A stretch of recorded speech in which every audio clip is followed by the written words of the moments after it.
significantly less than those that skip it. And the reason for that, does anybody know? Any guesses? Yeah, it does help jumpstart your metabolism so you burn calories more efficiently. There's another reason though too.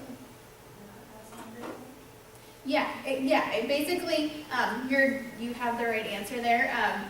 She said you're not as hungry at lunch, and the reason for that is, when you go all night without eating, you wake up in the morning and your tank is on empty. So if you're not giving your body fuel to get through the day, that is good, to get started. You're going to be able to go for a little bit, but it's going to catch up with you. And pretty soon, your hunger is going to be higher, your appetite's going to be out of control, and you will want to eat more at lunch. So when you can start your day, kind of with a full tank of gas, that's going to help lessen how much, overeating and also impulsively eating later on in the day. Okay, so eat that breakfast, within an hour and a half to 2 hours of waking up. If you're not hungry right away in the morning, you don't have to do it, the second you roll out of bed. But, for some people, they don't get an appetite until mid to late morning. And if that's you, start with something small. It could be a piece of fruit, yogurt, a piece of toast. And your body will eventually, it'll start getting used to those calories in the morning, and you will find that you eventually do get a little bit more of an appetite in the morning. So give yourself some time and your body some time to adjust to that, okay? And then after breakfast, make sure that you do eat regularly throughout the day, because again, if you go too long without fueling your body, it's going to want to play catch up, and you're going to start craving food. So typically, eating a meal or a snack every 3 to 5 hours is going to help keep your blood sugar on a steady level and also your energy at a steady level, so you're not going to have those cravings. Okay. Next up, cut back on caffeine. Okay. And if you think about it, a lot of times when you do reach for whether it's coffee or an energy drink, whatever it is, you're looking for a pick-me-up. So if you drink too much of that, when you come off of that caffeine high, you feel pretty crappy. You definitely crash. And so if you're crashing, you're going to look for another pick-me-up, and a lot of times it can be sugary foods because it's going to give you that quick boost of energy. Okay.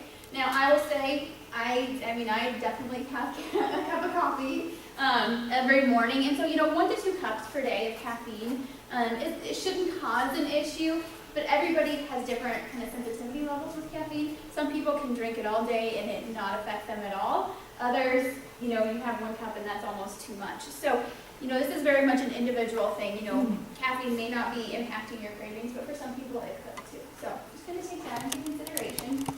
Next up is the sleep factor, okay? And sleep is actually, I kind of call the trifecta of good health, food, fitness, and then sleep as well, because there's just been so much research to show how it is tied to weight and disease risk. And so research has really shown that people who get 6 hours or less of sleep are at higher risk for being overweight, for getting diabetes or heart disease than those that get adequate amounts of sleep.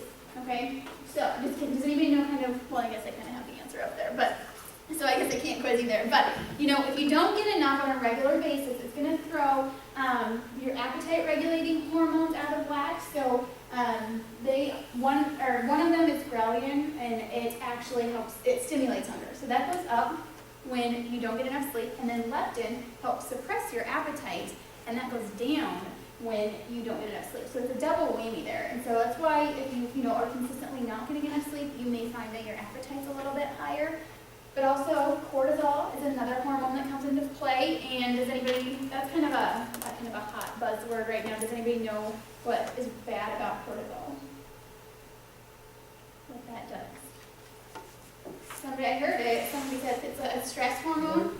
So, and what it does is it actually promotes the storage of belly fat. Okay, so not only do you have these hormones that are making you want to eat everything, but also then you have another hormone that's promoting that belly fat storage. Okay, so just no good from any angle. Plus, when you're tired, you're looking for those quick pick-me-ups again. That sugar and those extra calories aren't going to be helpful either. All right. And then last up, take care of yourself. And I think this is one that is often overlooked. And I know I don't mean to single out the men, but I know for a lot of women especially, they take time to take care of everybody else and not themselves. And that's something that, you're going to be able to care for other people your best when you are feeling your best and taking care of yourself. So, think about what you can do every day to make yourself feel good. It doesn't have to be something where you take an hour out of your day to do it. It can be something that's as small as 5 or 10 minutes of me time or whatever it is that's going to help boost your mood and help boost your, just your energy levels. This can help, offset feelings of stress or sadness or anger. All three of those are emotions that can a lot of times lead people to reach for food and kind of feed their feelings a little bit, okay? Any questions about the prevention piece? This is, it may not be 100% success rate, but if you do follow these things, you will find that you do have a decreased rate of, or I guess occurrence or frequency of those cravings. All right, so if despite your best efforts that does happen, here are some strategies that you can use to fight off those cravings, okay? So first, wait. Don't, just the minute you have a craving, don't dig in, okay? Does anybody know how long the average craving lasts? Without looking at the sheet. I think that's on there. Or you can use that too. So about 20 minutes, 15 to 20 minutes is how long the average craving lasts. So if you can distract yourself for that long, a lot of times the cravings will greatly diminish, so you'll feel like, okay, you know what, like I want this, but I'm okay, I don't have to have it, or it might be completely gone. So doing things that distract you, it could be something, just doing the dishes or going for a little walk, anything that keeps you busy, but it's a bonus if it's something that keeps your hands busy, because then you can't eat. Again, that doing the dishes kind of makes it very inconvenient to grab something to eat. So something that is stimulating to you and is going to kind of take your mental energy away from the craving piece. All right. Also, brushing your teeth is a great one, because think about after you brush your teeth, you have that nice minty feel into your mouth, and you don't want to ruin it. And a lot of food doesn't taste good after that, so that definitely helps. But it's not like you're necessarily going to carry a toothbrush and toothpaste with you everywhere. So having mints or gum can also help do the trick as well. All right, and then also decode your cravings. Okay, so you can see up there, I said that it's a myth that certain cravings mean that you're deficient in certain nutrients. Has everybody heard that before? Like, if I am craving chocolate, that means I'm low in magnesium and I need to eat chocolate. I wish that was true, because how awesome would that be, right? But there's really no scientific basis for that, okay? And I've seen these big, charts with just, it basically has every craving in the book and, and that kind of thing, and what you should eat to help offset it. But no, I'm sorry, that's not necessarily true, okay? But they can definitely help you learn a little bit of something. Okay, so here are some questions to ask yourself when you do feel a craving hit. Okay, first off, am I really hungry? Okay, and I have a few tips up there to really help you decipher if you really are, because sometimes I think we think we are. It's, how it's crazy if you walk into the mall and you smell French fries, boom, all of a sudden you're hungry, or somebody starts baking cookies and you smell it and you're hungry. So that may not be true hunger there. So here are a couple tools that you can use. You don't have to use all of them. I think different things work for different people, but there are a couple things that you might find helpful. Okay, so first off, you see kind of using a scale to rate your hunger. One is, you will eat absolutely anything. You are so crazy. You're hangry, okay? You're angry, you're hungry, you're just, life stinks, okay? And then 10 is, you just got done with a holiday meal. You're just stuffed to the gills, okay?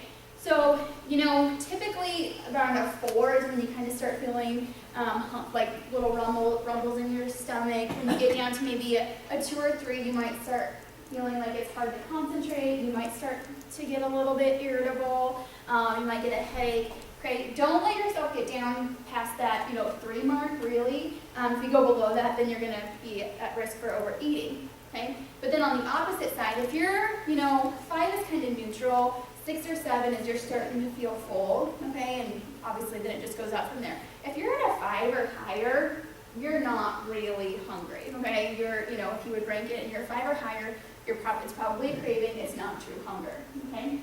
Next up would be thinking about how to distinguish between physical hunger and emotional hunger, okay? Can anybody give any cues to either one? No, it's not. It's kind of a little bit weird of a concept.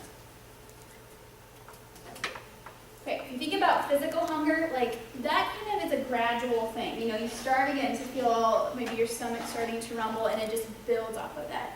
When you have emotional hunger, it's like all of a sudden, bam, you're starving. Kind of like I said, like you walk into the mall and you smell something, or that smells really good. It may not be that you're emotionally eating, but there's outside forces or or factors that are causing you to feel hungry. So the physical hunger is definitely gradual. Also, when you are physically hungry, you're open to a variety of foods. When you're craving food, it's usually like, I need pizza, I need chips, you need that specific food. So ask yourself, I have, like I said, the apple test. I use an apple, but you could use any fruit or vegetable, any healthy food. Ask yourself, does an apple sound good? And if it does, you're hungry because, again, pretty much, and not that apples are bad, but anything's going to sound good to you. If you ask, no, an apple doesn't sound good, but again, pizza sounds amazing, then again, it's probably your craving, okay? And then last up is, how will you feel after you eat? Okay?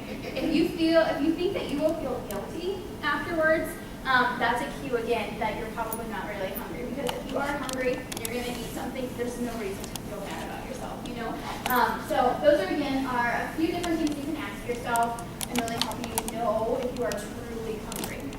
So if you are, go ahead and have something to eat. Again, that apple, that sounds good. Go ahead and have that. But if you're not, keep asking. Okay? Am I thirsty? Why is this? How could this be tied to hunger? Somebody's got to know this one. Maybe? Yeah. Actually, dehydration can be masked as hunger. So you can feel hungry, but what your body needs is fluid. So that's why it's important to just drink regularly throughout the day. Anybody know how much water you should strive for each day? I say it's not 8-ounce glasses if anybody's thinking that. So your body weight? Yep. Divide your body weight in two, and that's how many ounces you should try to drink every day. So if you're not anywhere close to that right now, don't panic. Just gradually work your way up to it. Start adding a little bit of water every day until you hit that. But again, if you're staying well hydrated throughout the day, then when hunger does come, you know that it's not necessarily that you're dehydrated. Sometimes if I do feel hungry and I'm like, okay, I ate an hour ago, what's going on? I will drink a glass of water and wait 10 minutes, and if I still feel like I'm hungry, then I'll have a little something to eat. But if you do that and then the hunger's gone, then obviously you need to push the fluids a little bit more. All right? And then last up, am I tired? Okay, and we kind of talked about this a little bit. When you don't get enough sleep, you tend to have a few more cravings. But think about, 3 o'clock is probably the hardest time of the day for me, along with a lot of other people. But just think about when you might hit your energy slump during the day. You feel just like, oh my gosh, you're going to fall asleep, and a lot of times snacking can help keep you awake. I'm guilty of sometimes doing this at night if I'm trying to get something done before I go to bed, and I just want to go to bed. I find myself sometimes reaching for a snack. And I don't know if that just stimulates your brain or helps you stay awake or what it is. But again, ask yourself if you are tired too, because that could be leading to you wanting something to eat. Okay? So, next up, what am I feeling? Okay? So this is not necessarily food related exactly, but it's very, very important because I think that I'm a firm believer in emotional eating is a huge, huge factor in a lot of people's weight struggles. And I think just lack of awareness of that relationship can really deter a lot of people from reaching their weight goals. And so some questions, to help, obviously, not to be happy, sad, angry, that kind of thing, but also noting kind of your surroundings. So who are you with? So maybe your mother-in-law is awful, and every time you get to her, you need a Snickers bar, or, something like that. If there's a certain, notice kind of that pattern, that could be something to look for. Also, who are you with? Kind of like I said, that person, but sometimes too, you can be happy and want to eat. So, one of my best friends, she loves ice cream. So when we get together, a lot of times we have to go get ice cream sort of thing. Not that I'm not going to hang out with her, but if I know I'm hanging out with her, I save that splurge, or I save my splurge for then. But also, where are you? One thing I missed there too is thinking about location. So say that on your commute, you drive past Lamar's Donuts and you just can't say no. That's something where maybe your commute could be, bypass it. Don't go past the source of your temptation if you know that you can't go by without stopping for something. Also, what are you doing? If it's something that's, it's a boring task, a lot of times you might want something to help entertain you. So, for me, if it's maybe something, at work where if it's, sometimes I have to do data analysis for programs that I put on, and that is my least favorite thing to do. So if I have to do that, I try to break it up into pieces. So, maybe do a little bit before lunch, a little bit afterwards, or try to center around a break or something like that. So I'm not just sitting there for hours. For every person's a little bit different, but boredom again can be something that would lead to that. But again, look for those patterns. If there's certain people, places, or events that could lead you to want to eat a little bit more, which just cause you to have cravings. And then once you kind of think about, okay, what am I feeling? Learn how to deal with your triggers without food. Okay, so what do you need? If I am tired, maybe I do need a nap. And okay, it may not be possible at work, but what can I do to help increase my energy levels? So, what's going to help take care of that feeling or kind of the state that I am in without going to food to cope? And again, people don't necessarily think about that, and it can be a lot of times I see stress and boredom as two of the biggest ones. So if you're very stressed inside or outside of work, it does help to kind of soothe you and make you feel a little bit better. And regardless of the emotion, just remember that it's going to be that food's going to be a temporary distractor, but when you get done, whatever issue is causing you to go to food is still going to be there. You're still going to have to deal with it. So try a calorie-free way maybe of dealing with it so you don't have all those extra calories maybe to feel guilty about afterwards. Okay, so here are some, again, I put up a couple different emotions that sometimes can lead you to feed your feelings. So if you are lonely, what would be some good ways to cope with it? And yes, you guys have to answer these questions. I won't go until you do. Call a friend. Perfect. That's an awesome one. Any others? I go to my dog a lot. We play, we snuggle, we do things like that. So she's great. She's great company. But Exercise. yeah, definitely. That'll help you, feel good. Endorphins going too, so that's going to help you for sure. You can even just make plans with somebody. You don't have to do it that, right at that second, but just making plans for a coffee date or a dinner date later in the week can be something that will give you, it'll be something to look forward to, and you will remember that you are, you are loved and you are cared for by people. How about anxious or stressed?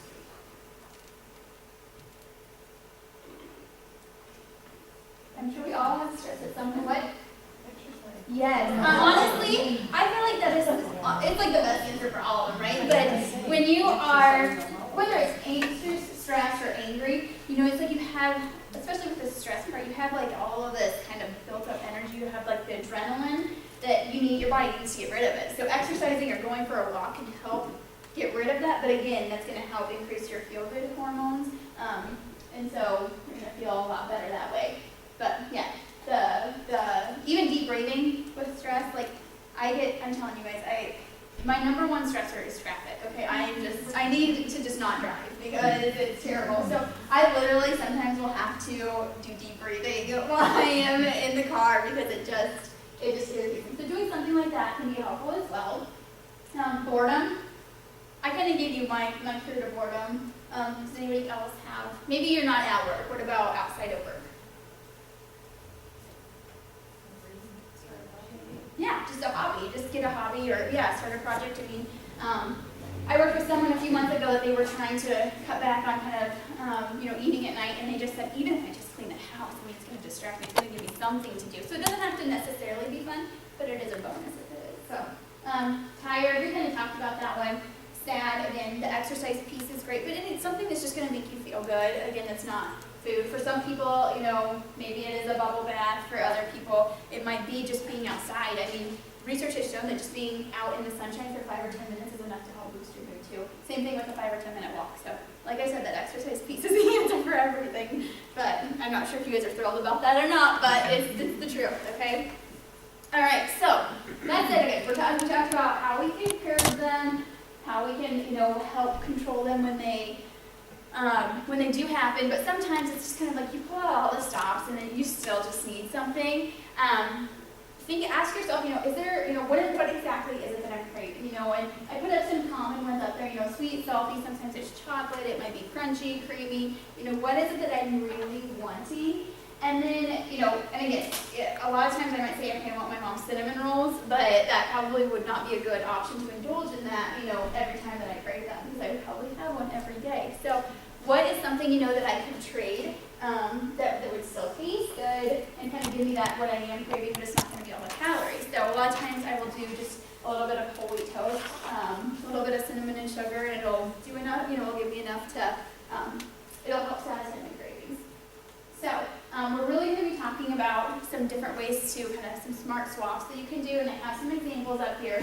But regardless, even if you are making a smart swap, that doesn't mean that you can eat the whole bag, okay?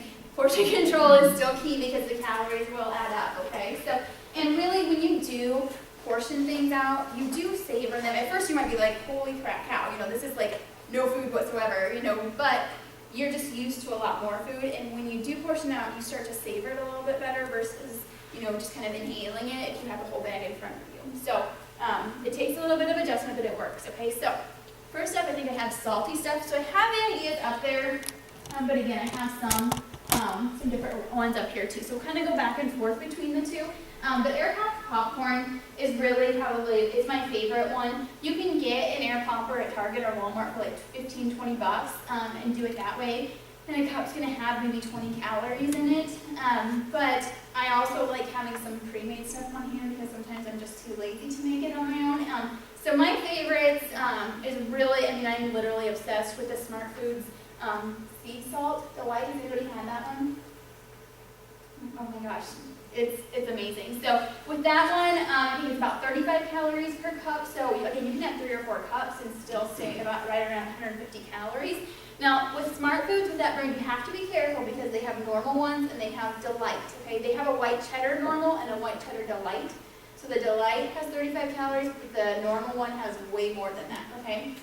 But again, that's a good brand. Some other good brands are Boom Chicka Pop. Again, be careful because not all of them are necessarily low calorie. Skinny Pop is a great one. I have I guess I don't. Maybe I ate that. I don't know. Oh, maybe it's over here. Yeah, this one's, sorry, I put it in the wrong pile. But Popcorn Indiana, their Fit Popcorn is also good. So this one I think has about 35, 40 calories per one. So, there's lots of good ones out there. You can do microwave popcorn too, that's fine. Just be careful, look at the ingredients list and make sure there aren't any partially hydrogenated oils because then that will have trans fat in it, and you want to try to stay away from that as much as possible, okay? Other options there, I gave you, whole grain crackers. So my absolute favorites are the Wheat Thins, sun-dried tomato basil. Has anybody tried these? Oh my gosh, it's like it's almost scary for me to bring this into the house because it's almost impossible to exercise portion control with these. They're so good.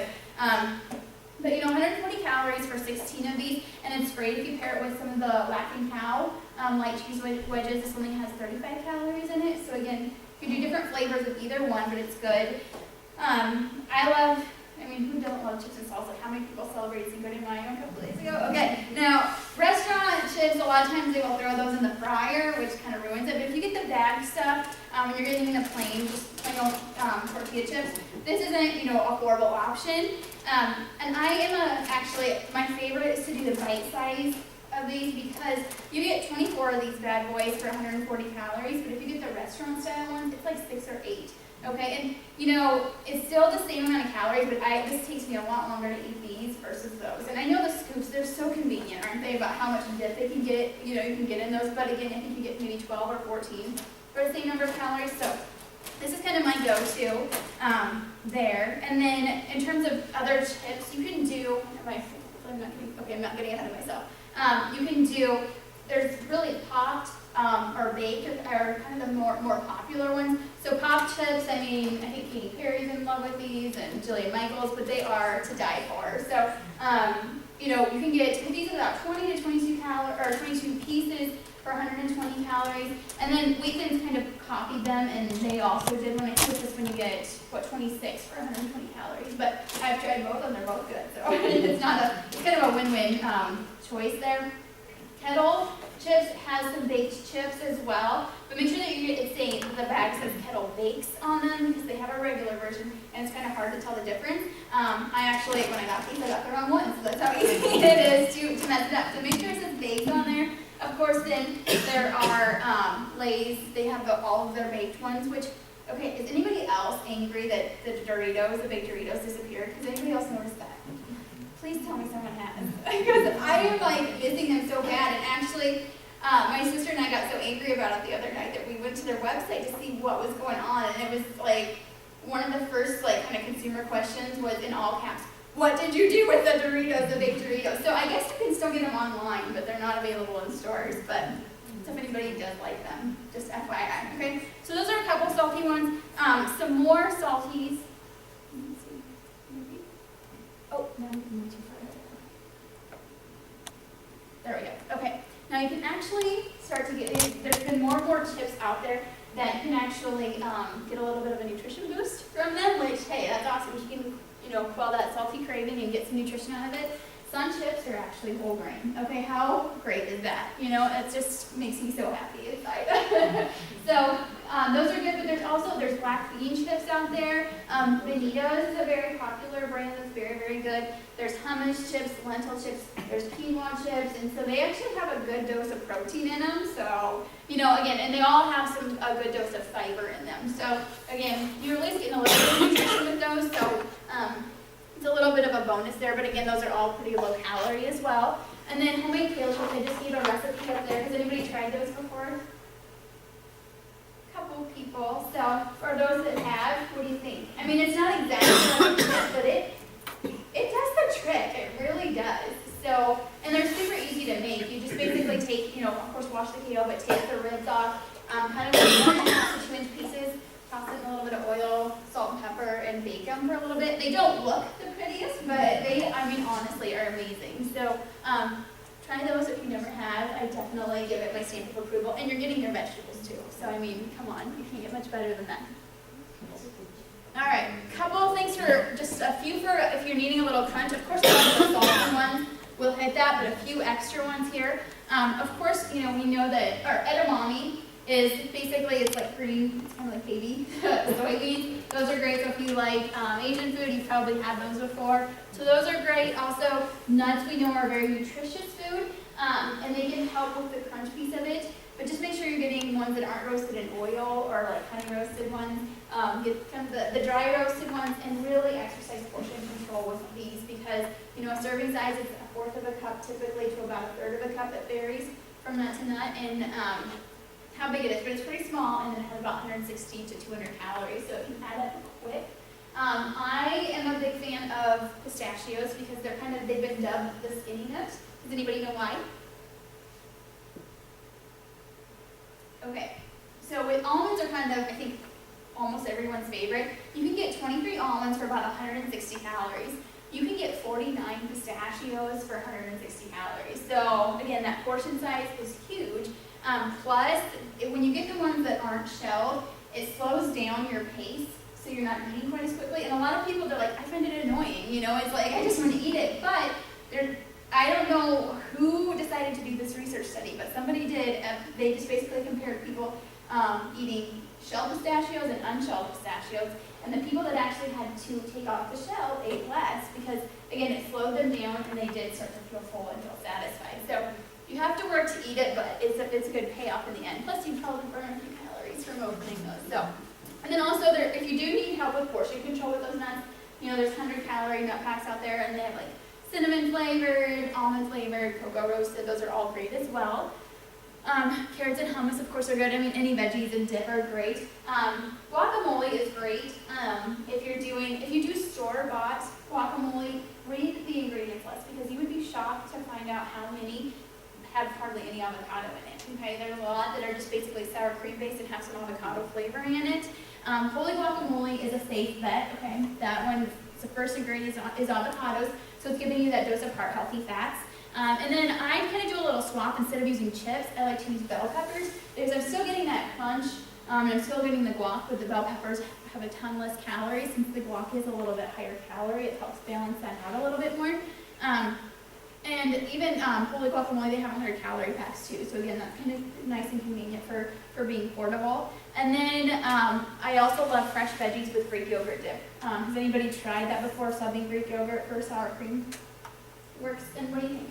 I like it. It tastes pretty good. It has fraction calories. You're getting a lot more protein in it as well. So you can, add your own spices to the Greek yogurt, to plain Greek yogurt to make it that way. Or you can kind of go the lazy route and just get the ranch seasoning mix and just throw it in there. That's typically what I do. So you can substitute it cup for cup. So All right, next up we've got sweet tooth. Okay, so first off, low-calorie snack bars. Who has tried these Kellogg's, the pastry crisps?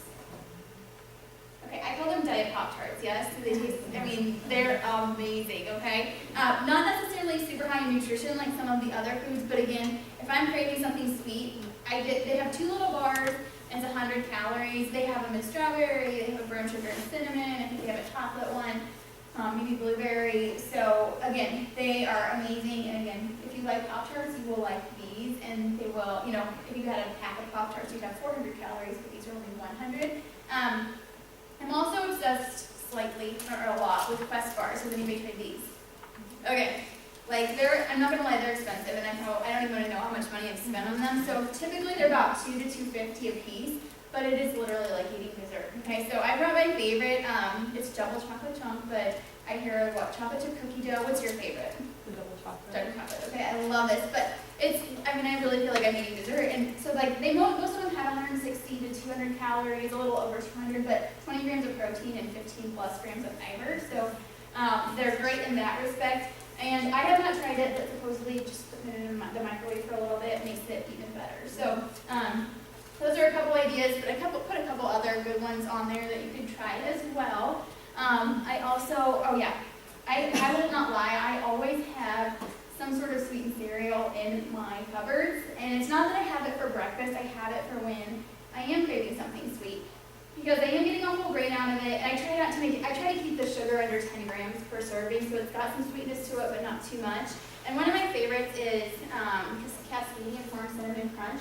So this is kind of like the healthy version of Cinnamon Toast Crunch. So it's made with whole grains, has less sugar, less calories, and it's very delicious. But I think I put some of my other favorite brands up there too. But you know, there's a lot of different ones out there. But it's great because it can satisfy that sweet craving for not a whole lot of calories. So you know, with these, 3/4 of a cup has 110 calories, and it even has 3 grams of fiber. So you can, again, it's not like the absolute healthiest, but it's the lesser of a lot of different evils. Okay.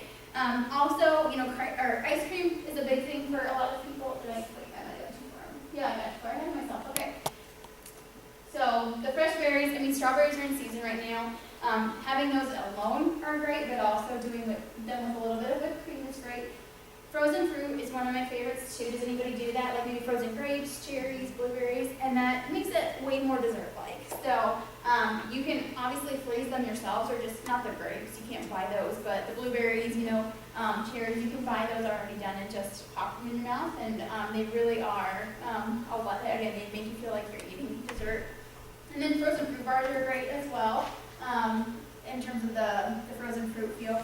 And then hard candy is something too that can be very, very useful. So I brought a couple, Tootsie Pops. You can do like Atomic Fireball. So this has like 20 calories a pop, 60 calories a piece. They're not, again, there's no nutrition there, but it takes you a long time to eat those suckers, okay? And has anybody had an Atomic Fireball before? Okay, so like when you eat that, it's like you can't have a whole lot of them. And because it does last so long, again, that can help you kind of beat out that 20-minute craving thing too. So it can help you in that respect. So really any hard candy that you like can help do the trick. Just having a little bit of that on hand can be helpful as well. All right, next up. Sorry, I should watch the time. So we got started a little bit late. Okay, so a couple more. With anything ice cream wise, if you have trouble with portion control there, doing the portion control treats is really going to be to your benefit, because, even the light ice creams, if it's a half cup, has 110 calories in it, it's really hard to stop at just a half of a cup. Typically we have a cup or a cup and a half, or maybe 2. And so that snack, that even if it's lower calories, it's not necessarily low cal when you get done with it.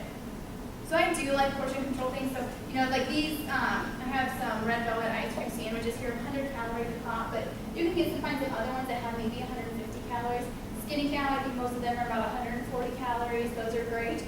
And of course, there's other ice cream bars. If you can really keep them to 150 calories or less, that's going to really be helpful. And again, you can go and have a second sandwich, but it's kind of like, it's a lot harder to, to kind of talk yourself into that versus just scooping either straight out of the ice cream carton or just giving yourself a big bowl. So those are great ideas as well.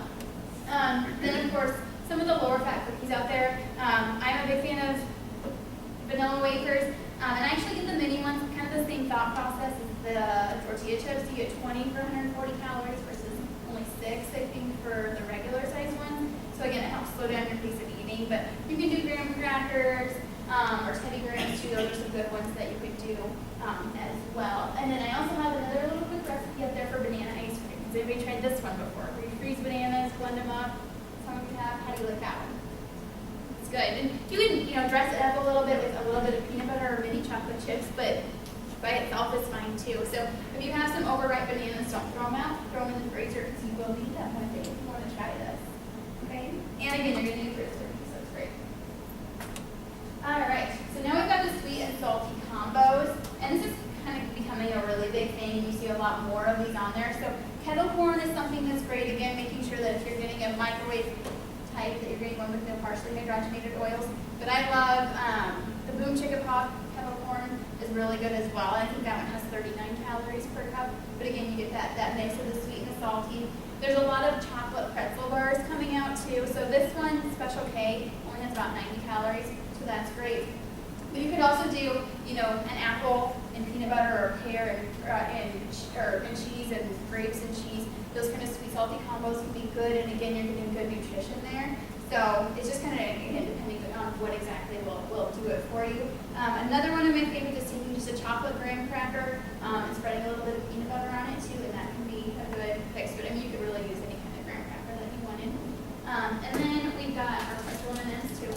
So what's great about these is that one pack has 150 calories versus the other packs typically have about 230 and 240. So again, it's candy. I mean, there's no getting around it, but 150 calories to satisfy that, it definitely doesn't. You get a whole pack here, so it's not like it's half empty, and it's going to be helpful for doing that. Another couple other things that you could do would just be fruit and nut trail mix.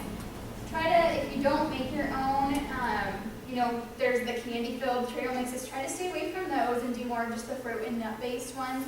And then you can even do a trail mix popcorn and take some of that salty popcorn, air pop popcorn, and put dried fruit in there as well, and that can help, again, with the mix there. All right, and then lastly, but definitely not least, we have chocolate, okay? So low-fat fudge bars are great. There are so many out there where it's about 100 calories a piece. The ones that I got here, the Hy-Vee fudge bars, one is like 70 calories. And you can even get their light ones. I think they use artificial sweeteners. And so if you don't like artificial sweeteners, don't get them. But if you don't mind them, I think they're 45 calories a pop. So again, because it's so cold, you have to eat it slowly, and it can really satisfy that chocolate craving. I know we're getting out of cold season, but if it's cold, hot chocolate, of course, is a great option as well. And then I'm a big fan of Hershey Kisses, so you could do like Dove chocolates or that sort of thing too. And I actually put them in the refrigerator or the freezer because when you do that, it doesn't melt so fast in your mouth, and it again lasts a little bit longer. So again, I'm all about slowing down your taste there too. So that's great. I have some chocolate pudding here, but I put up one of my favorites too, is doing a Rocky Road pudding. So you could just take that, a little snack pack, or if you made some fat-free pudding.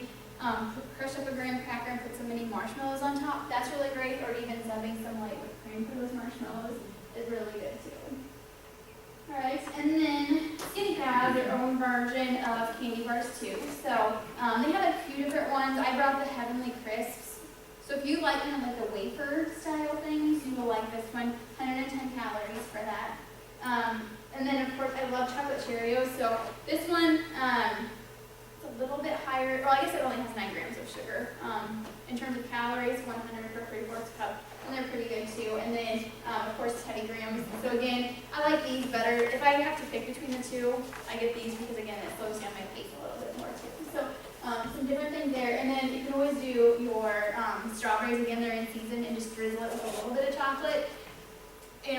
It's like, you'll see a lot of the chocolate covered ones, and a lot of times they use a lot of chocolate there. So if you can kind of make your own and just drizzle the chocolate versus completely coated in there, that's going to really help keep the calories down as well.